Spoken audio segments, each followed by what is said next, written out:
Diba, lagi kong sinasabi sa aking tutorial, kung wala ka pang dashboard, you can say anything you want. You can comment any words you like. So, walang problema dahil wala ka pa naman dashboard at hindi ka pa monetize. Diba, lagi kong sinasabi yan. Ito na naman ngayon, meron tayong isang kasama dito sa social media na palo ni Meta dahil sa kanyang comment. Usong-uso ngayon ang mga hiwalayang blues. So, huwag kayong masyado magpapadala sa inyong mga bugso ng damdamin. Titignan nyo ang mga sasabihin nyo bago nyo isulat. Ayan, meron naman tayong isang kasamahan dito sa social media. Opo, meron po siyang kinoment na hindi pumasok sa community guidelines ni Meta. Kaya siya napalo. O ayan, basahin nyo kung ano yung kanyang isinulat.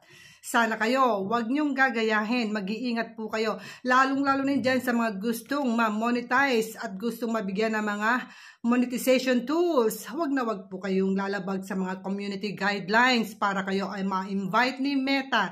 Dahil once na gumagawa kayo ng mga violations, paano kayo may invite? So I hope guys, meron naman kayo natutunan dito sa ating isinare.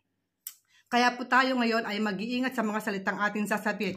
Kung hindi ka pa monetize, kung wala ka pang dashboard, go ahead. Pwede, libre ka kahit ano ang sabihin mo. Pwede kang mag-comment dahil wala ka pa naman dashboard. Hindi ka papasok kay Meta.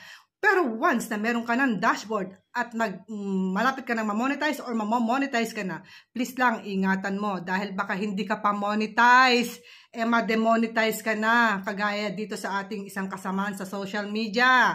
Lagi ko siyang sinasabihan, mag-iingat sa kanya mga salitang sasabihin. Hindi ka pa monetize, ma-demonetize ka na. So guys, I hope nagustuhan niyo ang ating bagong balita. See you on my next video. Keep safe everyone. Bye and ciao!